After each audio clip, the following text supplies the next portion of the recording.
Hello दोस्तों। आज हम लोग देखते हैं झारखंड का प्रैक्टिस सेट, जो पहला प्रैक्टिस सेट आज स्टार्ट हो रहा है। और प्रैक्टिस सेट को हम लोग बहुत अच्छे तरीके से इसे सॉल्व करेंगे और एक्स्ट्रा जो बहुत फैक्ट है वो हम लोग जानेंगे और बहुत ज़्यादा फैक्ट यहाँ जानने को मिलेगा। सबसे पहला क्वेश्चन है कि हुंड्रू जलप्रपात से कौन सी नदी, मतलब हुंड्रू जलप्रपात किस नदी पे है, ठीक है। तो आपका कौन सा आंसर हो जाएगा इसमें? स्वर्णरेखा नदी पे है, ठीक है। स्वर्णरेखा, अगर स्वर्णरेखा नदी की बात किया जाए तो निकलती कहाँ से है? तो नगड़ी से निकलती है। नगड़ी जो रांची है वहाँ, और नगड़ी रांची, अगर ये हो गया मैप आपका, तो आपका रांची यहाँ स्थित है, रांची। और रांची से नगड़ी नामक स्थान से दो नदियाँ निकलती है। एक स्वर्णरेखा नदी निकलती है जो दक्षिण पूरब की ओर होते हुए उड़ीसा में एंट्री लेके बंगाल की खाड़ी में स्वतंत्र रूप से गिर जाती है। एक वहीं नगड़ी से दूसरी नदी निकलती है जिसका नाम है दक्षिणी कोयल नदी, और ऐसे सिमडेगा होते हुए ये इधर उड़ीसा में इंटर लेती है। तो यहाँ से नगरी से दो नदियाँ निकलती है। एक निकलती है कौन सा? स्वर्णरेखा नदी। और एक दूसरा नदी निकलती है, वो आपकी कौन सी नदी है? आपका दक्षिण कोयल नदी निकलती है। और यही स्वर्णरेखा नदी पे ही कौन सा जलप्रपात है? आपका हुंड्रू जलप्रपात है, जो ऊंचाई कितना है? 320 फीट, और अगर मीटर में दे तो 98 मीटर है इसका। 98 मीटर है। और ये झारखंड की क्या है? सेकेंड हाईएस्ट वाटरफॉल है। और पहला वाटरफॉल पूछा जाए तो कौन सा है? तो बूढ़ा घाट जलप्रपात है, जिसकी ऊंचाई कितनी है? 143 मीटर है, 143 मीटर। और फीट में किया जाए तो 450 फीट इसका हाइट है। किसका? लोधा घाट का। और वहीं नगड़ी जो आपका हुंड्रू है उसका 320 फीट, और मीटर में बोला जाए तो 98 मीटर इसकी ऊंचाई है। आगे क्वेश्चंस बढ़ते हैं हम लोग। बोकारो स्टील प्लांट किस वर्ष स्थापित किया गया था? तो बोकारो इस्पात कारखाना 64 में स्थापित किया गया था। थर्ड थर्ड 5 ईयर प्लान में, थर्ड 5 ईयर प्लान में 64 में स्थापना किया गया। और इसमें उत्पादन है सो स्टार्ट 1972 ईस्वी में स्टार्ट हुआ। किसके सहयोग से स्थापित किया गया है? तो रसिया के सहयोग से, रूस के सहयोग से। उस टाइम यूएसएसआर रहता था, यूएसएसआर रहता था, उसके सहयोग से किया गया था। 72 में उत्पादन स्टार्ट हो गया था। अभी बोला जाए तो किसके अंतर्गत रह के काम करता है? सेल के अंतर्गत। और सेल का स्थापना पूछा जाए तो सेल का स्थापना 1974 ईस्वी में हुआ था, और उसी के अंतर्गत रह के कौन काम करती है? आपका बोकारो स्टील प्लांट बोला जाता है। एशिया का सब सर्वाधिक बड़ा प्लांट है ये बोकारो। अब आगे बढ़ते हैं हम लोग अगला क्वेश्चन की ओर। तो झारखंड में निम्न में से कौन संरक्षित स्थान सबसे बड़ा है? तो सबसे बड़ा संरक्षित स्थान बोला जाए तो आपका कौन सा है? पलामू। ये जेपीएससी का क्वेश्चन भी रहा था, जो 7th से 10th जेपीएससी लिया था उसमें भी। तो झारखंड में सबसे बड़ा संरक्षित स्थान आपका पलामू पलामू है, जो पलामू है। उसके बाद आगे आते हैं, इसका स्थापना अगर बोला जाए तो कब हुआ था? 1976 ईस्वी में पलामू अभ्यारण्य का स्थापना हुआ था। और टोटल पूछा जाए फैला कितने स्थान पे है? तो आपका कितना? 794 किलोमीटर स्क्वायर एरिया में आपका पलामू रिजर्व जो फैला हुआ है। आगे हम लोग बढ़ते हैं। अगर लावालौंग देखा जाए तो कहाँ है लावालौंग? चतरा में है। लावालौंग चतरा में। पारसनाथ गिरिडीह में। पालकोट बोला जाए तो आपका गुमला में स्थित है। आगे हम लोग बढ़ते हैं। इनमें से कौन झारखंड का प्रमुख औद्योगिक क्षेत्र में वर्गीकृत नहीं किया जाता? तो हम लोग जानते हैं कि झारखंड में कितने? 4 औद्योगिक क्षेत्र हैं, जिसमें आपका एक आदित्यपुर औद्योगिक क्षेत्र प्राधिकरण आ जाता है। याद रखेंगे, Adityapur industrial area development authority, Aida के नाम से जाना जाता है। दूसरा है बाइडा बोकारो इंडस्ट्रियल, जो उत्तरी छोटा नागपुर को संभालता है। और एक रांची इंडस्ट्रियल एरिया राइडा, जो पलामू। इसमें हाँ, ये पॉइंट देने वाली है, ये पलामू के साथ साथ पूरा दक्षिणी छोटा नागपुर प्रमंडल को संभालती कौन? राइडा। साथ में आते हैं जायडा। जायडा ऐसा जमशेदपुर करके है नहीं, जमशेदपुर को खुद संभालने वाला इंडस्ट्रियल एरिया है आपका आदित्यपुर इंडस्ट्रियल एरिया। आगे बढ़ते हैं हम लोग क्वेश्चन नंबर। झारखंड के निम्नलिखित जिलों में कौन सा लौह अयस्क का भंडार समृद्ध है? तो हम लोग जानते हैं कि लौह अयस्क का सबसे बड़ा भंडार जो होता है वो धरवाड़ कर्म के चट्टानों में होती है। और धरवाड़ कर्म की चट्टानें अगर देखा जाए तो धरवाड़ कर्म की चट्टानें, तो ये अगर झारखंड है तो झारखंड का जो दक्षिणी भाग है वो धरवाड़ कर्म से बना हुआ है, दक्षिणी भाग। और धरवाड़ धरवाड़ नाम क्यों पड़ा? तो धरवाड़ नाम इसलिए पड़ा क्योंकि कर्नाटक में एक जगह है धरवाड़, धरवाड़ जिला, उसी के नाम पे ये धरवाड़ कर्म की चट्टानों का नाम रखा गया है, जो आपका कहाँ है, कोल्हान क्षेत्र में है धरवाड़। और ये पश्चिमी सिंहभूम में सबसे ज़्यादा पाया जाता है। आपका क्या, आपका सबसे ज़्यादा लौह अयस्क के भंडारण बोला जाए तो कहाँ, पश्चिमी सिंहभूम। चूँकि पश्चिमी सिंहभूम में ही नावामुड़ी की खान है जो सबसे बड़ी खान है, और एक चिरैया खान है जो यहीं है, दुनिया जो विश्व का सबसे बड़ा खान है। तो ये चिरैया भंडारण की दृष्टि से यहीं है। आगे हम लोग बढ़ते हैं। धनबाद में तो कोयला के लिए फेमस है, धनबाद कोयला के लिए फेमस है। रांची सिटी ऑफ वाटरफॉल कहा जाता है। बोकारो बोकारो स्टील सिटी वहीं फेमस है। आगे बढ़ते हैं हजारीबाग। आगे क्वेश्चन है कि हजारीबाग में आमतौर पर किस प्रकार की मिट्टी पाई जाती है। तो हजारीबाग की बात किया जाए तो आपकी ये रेतीली मिट्टी पाई जाती है, जिसे बलुई मिट्टी कहा जाता है, जो कि दामोदर नदी के आसपास वाले जितने भी क्षेत्र हैं उसमें रेतीली मिट्टी पाई जाती है। काली मिट्टी की बात आती है तो काली मिट्टी को रेगुल मिट्टी कहा जाता है, जो आपका किस क्षेत्र में पाया जाता है, तो संथाल परगना के राजमहल वाले क्षेत्र हैं उसमें काली मिट्टी पाई जाती है। पूछा जाता है कि काली मिट्टी रेगुल मिट्टी के नाम से जानी जाती है, और ये बेसाल्ट चट्टानों से बनी है। किससे बनी है, बेसाल्ट, बेसाल्ट चट्टानों से बनी हुई आपका कौन, ये राजमहल का क्षेत्र है जो काली मिट्टी बोला जाता है। काली मिट्टी में कौन सी खेती की जाती है, तो पूरे ओवरऑल भारत में देखा जाए तो कपास की खेती की जाती है, लेकिन झारखंड में कपास नहीं किए जाने की वजह से इस काली मिट्टी में हमारी ये जो चना की खेती की जाती है, चना की खेती, ये क्वेश्चन पूछा था। उसके बाद उसके बाद लेटराइट मिट्टी तो जानते हैं, लेटराइट मिट्टी आपका चाय वगैरह के लिए फेमस है, और ये पाया जाता है राजमहल के क्षेत्र में, कुछ लेटराइट मिट्टी संथाल परगना के क्षेत्र वाले में, और कुछ आपका ये है सोनरेखा नदी उसके क्षेत्र में पाया जाता है, और कुछ पलामू के क्षेत्र में। तो झारखंड में 3 जगह पे लेटराइट मिट्टी पाया जाता है, और साथ में आपका जो पाटी क्षेत्र है उसमें भी लेटराइट मिट्टी पाया जाता है। हम लोग आगे बढ़ते हैं क्वेश्चन नंबर। अब निम्नलिखित में सरायकेला रियासत के आखिरी शासक बोला जाए तो कौन थे। तो अगर ये बोला जाए तो आपका थे एच राजा आदित्य प्रताप सिंह देव थे। वो क्या थे, सरायकेला के आखिरी शासक थे। अगर सरायकेला की बात किया जाए तो जो राजा थे वो रियासत की स्थापना अगर बोला जाए तो 1620 ईस्वी में उसका स्थापना किया गया था, विक्रम सिंह प्रथम ने किया था। अब आगे बढ़ते हैं हम लोग क्वेश्चंस। टाना भगत आंदोलन कौन सा है, टाना भगत आंदोलन से जुड़े नेता का नाम बताएं। तो टाना भगत को स्टार्ट करने वाले थे, टाना भगत आंदोलन को जतरा भगत, जो कहाँ के रहने वाले थे, गुमला के बिशुनपुर के रहने वाले थे, और उन्होंने टाना भगत आंदोलन 1914 ईस्वी में स्टार्ट किया थे। और टाना भगत आंदोलन स्टार्ट करने के पीछे ये रीज़न रहा था कि टाना भगत ने देखा कि जितने भी आंदोलन हुए वो अहिंसक हो गए, और अहिंसक होने की वजह से क्या हुआ, उस आंदोलन को कुचल दिया गया और वो आगे नहीं बढ़ पाया। तो टाना भगत ने एक ऐसा सोचा कि हम ऐसा आंदोलन स्टार्ट करेंगे जो मीन्स हिंसा, मतलब हिंसा पे ना हो, ठीक है, हिंसा के कारण उसे दबा दिया जाता था। तो ये अहिंसा मतलब ये गांधी के विचारों पे चलने वाले टाना भगत थे, इसीलिए गांधी जी ने अपना प्रिय भक्त है सो टाना भक्तों को कहा था प्रिय भक्त। और इसमें जेपीएससी में भी लिखने के लिए क्वेश्चन आया था डिस्क्रिप्टिव में कि टाना भगत आंदोलन किस तरह से एक मतलब अन्य आंदोलनों से भिन्न था और इसे दबाया नहीं जा सकता था। तो यही वजह था कि ये हिंसा का मार्ग नहीं अपनाए और गांधी जी के विचारों पे चलने वाले थे। गांधी जी जो कहते थे वो माना जाता था। और आखिरी पूछा जाता है क्वेश्चन कि टाना भगत पुनर्वास अधिनियम कब आया, तो 1948 ईस्वी में आया था। उसके बाद हम लोग आगे क्वेश्चन बढ़ते हैं।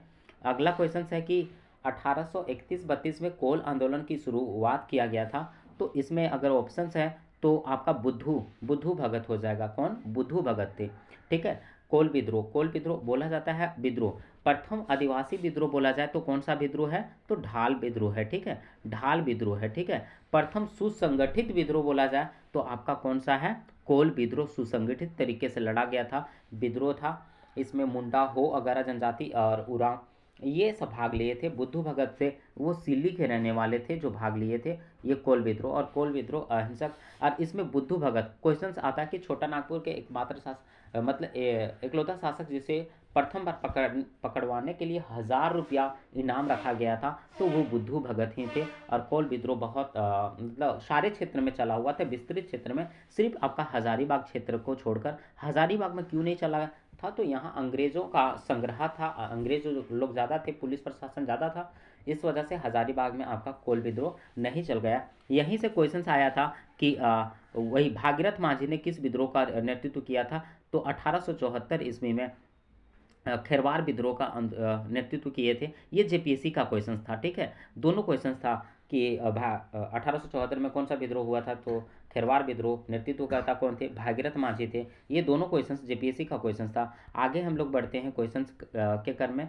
आगे है कि छोटा नागपुर उन्नति समाज की स्थापना कब हुई, तो छोटा नागपुर उन्नति समाज का स्थापना 1915 ईस्वी में हुआ। इसके पीछे हम लोग देखते हैं कैसे हुआ छोटा नागपुर उन्नति। जब 1912 ईस्वी में क्या बिहार जो है आपका, बिहार किससे आपका बंगाल से अलग हो गया, तो लोगों के यहाँ झारखंडी लोगों को कुछ आशा जगा कि हम लोग भी झारखंड को एक अपना राज्य के रूप में लेते हैं, चूँकि हम लोग आदिवासी हैं, पिछड़े हैं, जंगल में रहने वाले हैं, और हम लोग का जो सभ्यता और संस्कृति है वो अलग है।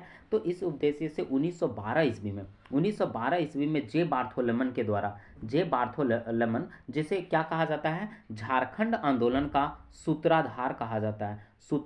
सूत्रधार कहा जाता है किसे, जे बार्थोलमन ने। सबसे पहले किस सभा का गठन किया, तो सबसे पहले जे बार्थोलमन ने ये किया छोटा नागपुर क्रिश्चियन स्टूडेंट ऑर्गेनाइजेशंस, नाम क्रिश्चियन स्टूडेंट ऑर्गेनाइजेशंस नाम से 1912 में एक संगठन बनाते हैं, और वो स्टूडेंट के तौर पे उस आंदोलन की अगुवाई करते हैं। फाइनली जे बार्थोलोमन जी 1915 ईस्वी में एक टीचर बन जाते हैं, सरकारी टीचर बन जाते हैं, जिस कारण से इस आंदोलन को छोड़ देना पड़ता है। और 1915 में यही क्रिश्चियन स्टूडेंट ऑर्गेनाइजेशंस जो था उसका नाम चेंज करके छोटा नागपुर उन्नति समाज कर दिया जाता है। और छोटा नागपुर उन्नति समाज का स्थापना बोला जाए तो आपका जूयल लकड़ा के द्वारा हुआ था। जूलियस लकड़ा बोला जाता है, जूयल लकड़ा के द्वारा किया गया था। और उसके अध्यक्ष जूयल लकड़ा थे, पोल दयाल थे, बंदी उरांव थे, ये सारे मिलकर ने छोटा नागपुर उन्नति समाज। और इसके द्वारा एक पत्रिका भी जारी किया जाता था,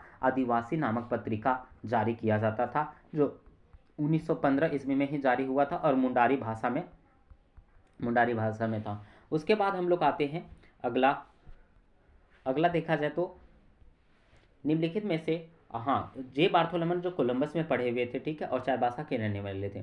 निम्नलिखित में से कौन झारखंड स्वतंत्रता सेनानी नहीं थे, तो बिरसा मुंडा को जानते हैं, कानू मुर्मू को जानते हैं, और ये धनंजय महातो को भी जानते हैं, और बिस्मिल्ला खान तो शहनाई वादक थे। तो ये हो जाएगा कि बिस्मिल्ला खान नहीं थे, ठीक है। आगे हम लोग क्वेश्चंस देखते हैं। तो 28 अगस्त 1942 ईस्वी को, कब, 28 अगस्त 1942 ईस्वी को ब्रिटिश पुलिस द्वारा गोली से उड़ा दी गई बिरजी देवी, याद रखिएगा, बिरजी देवी को क्या ब्रिटिश पुलिस द्वारा गोली से उड़ा दिया गया था। वो संथाल परगना के किस नेता की पत्नी थी, तो हरिहर मिर्धा की पत्नी थी। किसकी, हरिहर मिर्धा की पत्नी थी, हरिहर मिर्धा की पत्नी थी। आगे हम लोग आते हैं, जामताड़ा के किस नेता ने रक्त और आंसू और अन्य विज्ञापन के माध्यम से स्वतंत्रता आंदोलन को जीवित रखा था, तो आंसर हो जाएगा नरसिंह राय थे, जो इस आंदोलन को जारी रखे थे, और वो कहाँ के रहने वाले थे, जामताड़ा के रहने वाले थे।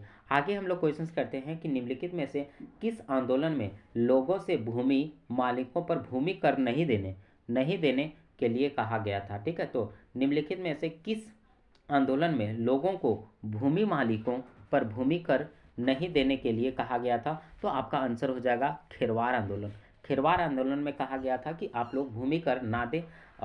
आगे है कि शिकार के लिए तैयार करने का कार्य किस नृत्य में किया जाता है, तो हुंटा नृत्य में किया जाता है, जो संथालों का क्या है, एक नृत्य है। इसमें क्या किया जाता है, शिकार के लिए तैयार करने का कार्य किया जाता है, जो हुंटा नृत्य ही है। आगे हम लोग आते हैं कि जो विश्व प्रसिद्ध छऊ नृत्य का गढ़ माना जाता है वो सरायकेला खरसावां को माना जाता है, क्योंकि माना जाता है कि जो छऊ नृत्य का विकास हुआ वो सरायकेला शैली से ही हुआ है। और इसकी और शैलियाँ हैं, एक है मयूरभंज शैली है। मयूरभंज शैली जो कहाँ है, उड़ीसा में मयूरभंज शैली है। दूसरा अगर बात किया जाए तो एक है आपका वेस्ट बंगाल में पुरुलिया शैली है। ठीक है, 1938 ईस्वी में इसका प्रदर्शन यूरोप में सुधेंद्र नारायण राजकुमार सुधेंद्र नारायण द्वारा यूरोप में किया गया था, और 2010 ईस्वी में यूनेस्को धरोहर में भी शामिल किया गया है। और इसे गांधी जी के सामने भी इसे प्रदर्शन 1943-41 में किया गया था। और देखा जाए इस तरह अगला क्वेश्चन है, अगला क्वेश्चन है कि झारखंड धोकरा, ठीक है, धोकरा, झारखंड का धोकरा जो कला है ना, निम्नलिखित में से शिल्प कला संबंधित है, तो आपका धातु से संबंधित है। जो पेंटिंग वगैरह या कलाकारी किया जाता है वो धातु से किया जाता है। ठीक है, मूर्ति वगैरह बनाना, तो ढोकरा कला धातु से रिलेटेड है, ये हमेशा क्वेश्चन आता है। निम्नलिखित उसके बाद झारखंड में कुल माननीय अनुसूचित जनजाति कितनी है, तो कितनी है, 32 एसटी है। झारखंड में कितने एसटी हैं, 32। 32 में प्रमुख बोला जाए तो 24 हैं, और 8 क्या हैं, आदिम जनजाति हैं। आदिम जनजातियों की संख्या कितनी है, 8 जनजाति, 32 क्या है, ये है आपका प्रमुख जनजाति। और बोला जाए तो पूरे मतलब जनसंख्या का कितना परसेंट जनजाति है, तो 26.2% जनजाति है। अगर वही जनसंख्या में बोला जाए तो 86,45,042 जो आपका जो क्या है टोटल एसटी है। ठीक है, एसटी मीन्स जनजाति है आपके झारखंड में। आगे बढ़ते हैं हम लोग, आगे बढ़ते हैं कि संथाल जनजाति में कितने प्रकार के विवाह प्रचलित हैं।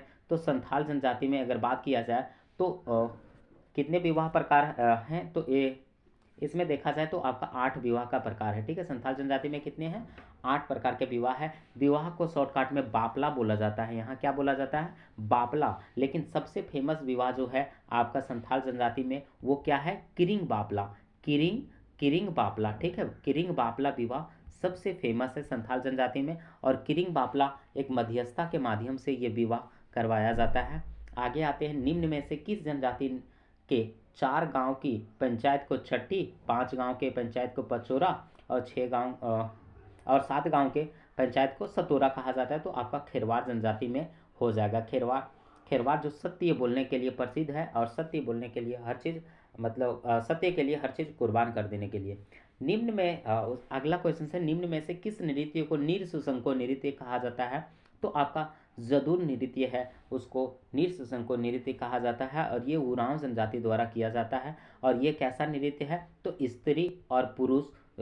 स्त्री पुरुष प्रधान नृत्य है आपका जदुर नृत्य, जिसे नीरसुसंको के नाम से जाना जाता है। इंपॉर्टेंट क्वेश्चन है ये। उसके बाद आगे बात किया जाए तो नटुआ किस प्रकार की नृत्य है, तो नटुआ नृत्य है, तो नटुआ से ही पता चलता है कि ये पुरुष का नृत्य है, लेकिन क्या पहन के, स्त्री का वस्त्र धारण करके, स्त्री वस्त्र धारण करके। ठीक है, स्त्री वस्त्र धारण करके कौन सा नृत्य किया जाता है, आपका नटुआ नृत्य किया जाता है। आगे आते हैं, जट जाटिन और भोकली बाका लोक नाट्य का आयोजन किस माह में किया जाता है, तो ये जो आयोजन किया जाता है दोनों पवित्र माह के बीच किया जाता है।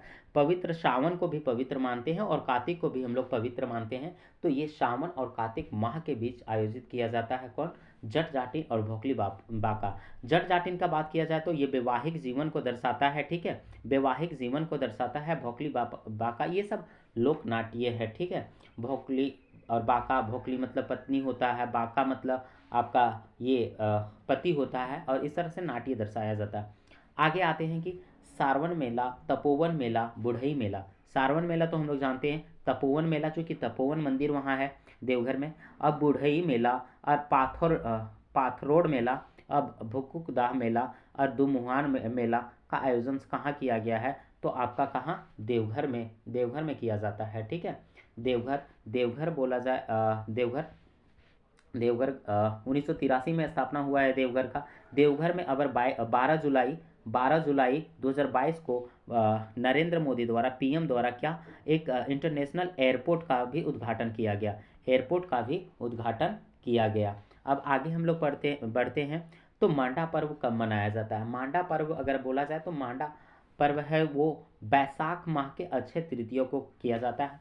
मांडा में जानते हैं कि यहाँ अंगारों पे चला जाता है, जिसे क्या कहा जाता है, फुलकुंदी कहा जाता है, फुलकुंदी कहा जाता है। और इसे जब उल्टा लटका दिया जाता है, उल्टा लटका दिया जाता है और नीचे से धुआं लगाया जाता है, तो उसे क्या कहा जाता है, धुआंसी कहा जाता है। क्या कहा जाता है, धुआंसी, धुआंसी कहा जाता है। आगे हम लोग आते हैं, ये मांडा पर्व पूछा जाता है किस भगवान को समर्पित है, तो शिव भगवान को समर्पित है मांडा पर्व, शिव भगवान का को समर्पित है। आगे हम लोग आते हैं, ये हाँ पूछा जाता है मांडा पर्व कहाँ मनाया जाता है, तो आपका 3 क्षेत्र है, आपका हजारीबाग हो गया, बोकारो हो गया और साथ में आपका रामगढ़ हो गया। इस तीनों क्षेत्रों में आपका कौन सा मनाया जाता है, मांडा पर्व मनाया जाता है। आगे हम लोग बढ़ते हैं, तो जनजाति भाषा के संबंध में निम्न में कौन सा कथन सत्य है, जनजातीय भाषाओं के संबंध में कौन सा कथन सत्य है। तो पहला देखते हैं कि भाषा के आधार पर यहाँ जनजाति को 2 वर्गों में रखा गया है। पहला ऑस्ट्रिक जो मुंडा परिवार आता है, दूसरा द्रविडियन, बिल्कुल सही है ये पॉइंट। द्रविडियन भाषा वर्ग में कुडुक, हाँ उरांव आता है, और माल्तो जो सूर्या पहाड़िया है वो द्रविडियन में रखा गया है। जो आपका उरांव की भाषा क्या है, कुडुक, और माल्तो किसकी भाषा है, सूर्या पहाड़िया का, ये भी किस में रखा गया, द्रविडियन में रखा गया है। अन्य सभी भाषा बोली को अस्ट्रिक भाषा परिवार बोला जाता है। तो ज़्यादा जनजातियों का भाषा है वो अस्ट्रिक भाषा परिवार से अस्ट्रिक भाषा परिवार से बिलोंग करता है। तो इस तरह से मानेंगे तो यहाँ क्या है, सारा सही हो जाएगा, उपयुक्त तो सब सही है यहाँ। आगे हम लोग बढ़ते हैं, तो जनजाति साहित्य में सर्वाधिक प्रचलित बोला जाए तो किसका है, लोक कथाओं का। चूंकि अभी भी सुनते हैं कि लोक कथा बहुत दिनों से चला आ रहा है लोगों के द्वारा, जो ये मौखिक रूप से चला आ रहा है और बिना कोई लिखित साक्ष्य नहीं है, और ये लोक कथाएं हैं जो अभी क्या है, साहित्य का सर्वाधिक प्रचलन है। आगे हम लोग पढ़ते हैं कि निम्न में से किसे मुंडारी भाषा एवं साहित्य का विश्वकोश, मुंडारी भाषा और साहित्य का विश्वकोश माना जाता है। तो आपका आंसर क्या हो जाएगा, आपका इनसाइक्लोपीडिया मुंडेरिका को। ठीक है, निम्न में से किसे मुंडारी भाषा और साहित्य का विश्वकोश, तो इनसाइक्लोपीडिया मुंडारिका, जिसके रचनाकार कौन है, फादर हॉफमैन है, जो फादर हॉफमैन है। और मुंडारी ग्रामर भी कौन लिखे हैं, फादर हॉफमैन लिखे हैं। और मुंडारी ग्रामर का बोला जाए तो 3 आदमी लिखे हुए थे, एक नोट्रेट थे और फादर हॉफमैन भी थे, और साथ में एक स्वेट भी थे। ठीक है, उसके बाद आगे बढ़ते हैं हम लोग, पुराणों के मुताबिक झारखंड का कौन सा मंदिर अंतिम संस्कार के लिए उपयुक्त जगह मानी जाती थी, तो आपका बैजनाथ मंदिर जो देवघर में है, वो आपका क्या जो पुराण में चर्चा किया गया था कि अंतिम संस्कार के लिए इसे क्या अच्छा माना जाता था। और ये अगर इसका निर्माण की बात किया जाए तो गिद्धौर वंश के शासक राजा पूरनमल ने बैजनाथ मंदिर का निर्माण करवाया था, जो अंतिम संस्कार के लिए माना जाता है। और ये बोला जाए तो 12 ज्योतिर्लिंगों में एक ज्योतिर्लिंग है, जो मनोकामना ज्योतिर्लिंग यहाँ पाया जाता है। आगे हम लोग बढ़ते हैं, तो झारखंड के किस शहर को हुड़को झील स्थित है, किस शहर में हुड़को झील है, तो आपका जमशेदपुर में हुड़को झील स्थित है। आगे देवघर स्थित शिव मंदिर का निर्माण किस शासक द्वारा करवाया गया था, तो देवघर में जो शिव मंदिर है उसका निर्माण राजा पूरनमल के द्वारा करवाया गया है। कब करवाया गया था, तो 1514 से 1515 ईस्वी के बीच आपका कौन सा मंदिर का निर्माण करवाया गया था, तो आपका शिव मंदिर जो देवघर में स्थित है। यहाँ बात किया जाए तो यहाँ एक बाहर में गुंबद कार लगा हुआ है, जिसका निर्माण राजा चंद्रमौली ने किया था। कौन, चंद्रमौलेश्वर सिंह द्वारा करवाया गया था। ये 12 ज्योतिर्लिंगों में एक ज्योतिर्लिंग यहाँ स्थित है, जो मनोकामना ज्योतिर्लिंग है, और 51 शक्तिपीठों में एक है। और पुराणों में अंतिम संस्कार के लिए ये फेमस था, ये आगे देख चुके हैं हम लोग। आगे हम लोग पढ़ते हैं कि झारखंड सरकार द्वारा प्रारंभ की गई सौजन्य पेंशन योजना, मतलब यूनिवर्सल पेंशन योजना है, वो लाभार्थी कौन हो सकते हैं, तो हम लाभार्थी वो हो सकते हैं जिसकी उम्र क्या है, 60 वर्ष या उससे अधिक हो, चाहे वो कोई भी APL BPL हो। ठीक है, 18 वर्ष या उससे अधिक उम्र वाले निराश्रित, हाँ महिलाओं के लिए जो जिसका कोई नहीं है, वो उसके लिए क्या ये पेंशन लागू होगा।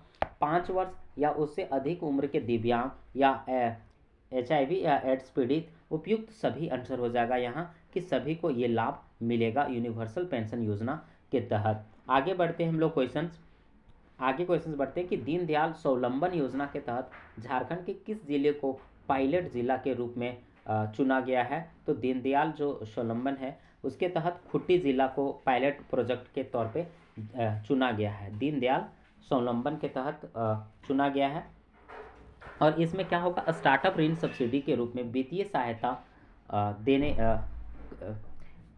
प्रदान किया जाएगा। और उद्देश्य है कि बेरोजगार जो युवा है, बेरोजगार युवाओं को क्या करना, उद्योग स्थापन के लिए क्या करना, पूंजी देना। ठीक है, तो दीनदयाल स्वावलंबन योजना कहाँ है, पायलट प्रोजेक्ट खुट्टी में स्टार्ट किया गया। अब आते हैं हम लोग सोना सोवरन योजना। सोना कौन थी, तो अभी हेमंत सोरेन जो मुख्यमंत्री हैं उनके दादी जी का नाम सोना था, दादी का नाम सोना, और सोवरन कौन थे, उनके दादाजी। ठीक है, दादाजी, उसी के नाम पे क्या स्टार्ट किया गया था, उसी के नाम पे सोना सोवरन योजना स्टार्ट किया गया था। ये 2014 में ही स्टार्ट हुआ था, एक बार जब मुख्यमंत्री बने थे आपके हेमंत सोरेन तब, लेकिन इसे बंद कर दिया गया था रघुवर दास के द्वारा, और पुनः 2021 से स्टार्ट किया गया, 23 सितंबर 2021 से पुनः स्टार्ट किया गया। और इसके तहत क्या होगा, 10 रुपये में धोती लुंगी साड़ी दिया जाएगा। इस योजना का लाभ वर्ष में 2 बार दिया जाएगा जो BPL परिवार में है। ठीक है, तो कितने लाख परिवारों को, 57.1 लाख। ठीक है, 57 लाख मीन्स 57 लाख परिवारों को ये दिया जाएगा। इस योजना को सुचारू रूप से चलाने के लिए 200 करोड़ रुपए का प्रावधान इसमें कर दिया गया है, किसमें, सोना सोवरन धोती साड़ी योजना। इस तरह से उपयुक्त सारे सही हो जाएंगे। आगे हम लोग बढ़ते हैं क्वेश्चंस में कि उस स्टेडियम का नाम बताएं जो हाउस ऑफ झारखंड क्रिकेट के नाम से जाना जाता है। तो आपका झारखंड में एक ही स्टेडियम फेमस है जो है JSCA स्टेडियम, CA स्टेडियम। ठीक है, जिसका उद्घाटन बोला जाए तो 2013 ईस्वी में हुआ था। राज्यपाल उस टाइम कौन थे, सैयद अहमद, कौन, सैयद अहमद द्वारा किया गया था, ये अहमद द्वारा किया गया था। ठीक है, तो याद रखेंगे, क्वेश्चन सारा पूछा है। JSCA स्टेडियम का उद्घाटन 2013 में, ठीक है, जनवरी 2013 में हुआ था। किसके द्वारा हुआ था, सैयद अहमद के द्वारा हुआ था। पहला मैच बोला जाए तो यहाँ 19 जनवरी को किया गया था, 19 जनवरी 2013 को खेला गया था। किसके बीच, इंडिया और वर्सेस इंग्लैंड के बीच खेला गया था। ये JSCA स्टेडियम रांची में खेला गया था। आगे हम लोग आते हैं भारतीय स्वतंत्रता संग्राम, किनन स्टेडियम पूछा जाए तो कहाँ है, किनन स्टेडियम आपका जमशेदपुर में है। और बिरसा मुंडा स्टेडियम बोला जाए तो कहाँ है आपका, रांची में है। और उसके बाद JRD टाटा कॉम्प्लेक्स बोला जाए तो आपका जमशेदपुर में है। आगे आते हैं भारतीय स्वतंत्रता संग्राम में पहले विद्रोही शहीद कौन थे। तो हम लोग जानते हैं पहले विद्रोही या आदि विद्रोही कहा जाता है, क्वेश्चन पूछा है एक्सरसाइज में, तिलका मांझी को कहा जाता है। जन्म का अगर बात किया जाए तो 11 फरवरी 1750 ईस्वी को हुआ था। वनचरी जो भागलपुर में हुआ था, तिलकपुर नाम है इसका जन्म स्थान, तिलकपुर। और इसे इन्होंने अपना जो विद्रोह है अंग्रेजों के खिलाफ लड़ा हुआ था, वो कब है सेशन इसका, 1783 से 85 के बीच ये युद्ध लड़े हुए थे। और क्या किए थे, 13 जनवरी को इन्होंने किसको मारा हुआ था, 84 में। तो एक क्लीवलैंड को तीर से मारकर हत्या कर दिए थे, जिसके कारण ये भाग के जंगलों में छुप गए थे, सुल्तानपुर के पहाड़ियों में। वहाँ से इसे अगर पकड़ा गया और मतलब घोड़ों से खींचकर लाया गया था और पूरा जिंदा वैसे ही, और फिर मरने के बाद इसे भागलपुर में एक बरगद के पेड़ पे लटका दिया गया था, फांसी दे दिया गया था। और चूँकि लोगों को डराने के लिए, और इन्हीं के नाम पे 1991 ईस्वी में जो भागलपुर विश्वविद्यालय था उसका नाम चेंज करके तिलका मांझी विश्वविद्यालय कर दिया गया है। और इसीलिए इसे झारखंड का आदि विद्रोही के नाम से जाना जाता है। और ये बोला जाए तो किससे थे, संथाल जनजाति के थे। और गोत्र पूछा जाए तो मुर्मू गोत्र के थे।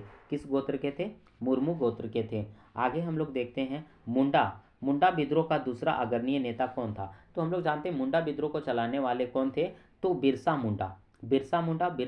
उलगुलान के नाम से भी जाना जाता है, बिरसा। ठीक है, और बिरसा मुंडा के जो सेनापति थे वो क्या थे, गया मुंडा। तो एक मुख्य रूप से बोला जाए तो सेकेंड जो थे, दूसरा अग्रणी नेता, वो गया मुंडा थे। और इनकी बीवी भी बहुत बड़ा योगदान रहा था ये गया मुंडा का। अगला क्वेश्चन है कि हाल ही में नीति आयोग द्वारा जारी बहु बहु आमी गरीबी सूचकांक आधार रेखा में के अनुसार झारखंड में कुल कितने प्रतिशत लोग गरीबी रेखा में रहते हैं? तो आपका कितना है? 46.16%। 46.16% इतना क्या गरीबी रेखा में रहते हैं। ठीक है, आगे हम लोग देखते हैं केंद्रीय मंत्रिमंडल केंद्रीय केंद्रीय मंत्रिमंडल ने झारखंड के किस महान जनजाति नेता के जन्म अवसर को जनजाति गौरव दिवस के रूप में मनाया जाता है? तो यहाँ बोला जाए तो कौन सा महान नेता थे? तो बिरसा मुंडा के जन्मदिन 15 नवंबर को किस रूप में मनाया जाएगा? तो जनजाति गौरव दिवस के रूप में मनाया जाएगा। बिरसा मुंडा का जन्म बोला जाए तो 15 नवंबर 1875 ईस्वी को उली हातू गांव में हुआ था। उन्हीं के जन्म दिवस पे बिरसा क्या जनजाति गौरव दिवस मनाया जाएगा। उसके बाद बोला जाए JSLPS द्वारा जो है आदिवासी ज्वेलरी ब्रांड लॉन्च किया गया है, उस ब्रांड का नाम क्या है? तो अदीवा है। उस ब्रांड का नाम क्या है? अदीवा है। और इस तरह से हम लोग 40 टॉप जो 40 क्वेश्चंस है, टॉप 40 क्वेश्चंस वो हम लोग कंप्लीट कर चुके हैं। टॉप 40 क्वेश्चंस जो इम्पोर्टेंट्स थे वो, और साथ में हम लोग बहुत सारे एक्स्ट्रा फैक्ट को भी जाना, बहुत सारे एक्स्ट्रा पॉइंट हम अभी छोड़े हैं। चूँकि अभी हम मेरा ये राइटिंग अगर अभी प्रॉब्लम हो रहा है लिखने में, इसीलिए हम ज़्यादा कुछ बता नहीं पा रहे हैं। आगे सारा चीज़ सुधर जाएगा। और इस तरह से आप लोग क्वेश्चंस कीजिए, कुछ नोट्स बताते हैं इंपॉर्टेंट्स, उसको नोट किया कीजिए और दिमाग में रखिए। चलिए, आज ये मेरा पहला सेट था, प्रैक्टिस सेट, और एक तरह से मेरे लिए भी पहला था। बस इतना ही रखते हैं। थैंक यू आप लोग को, और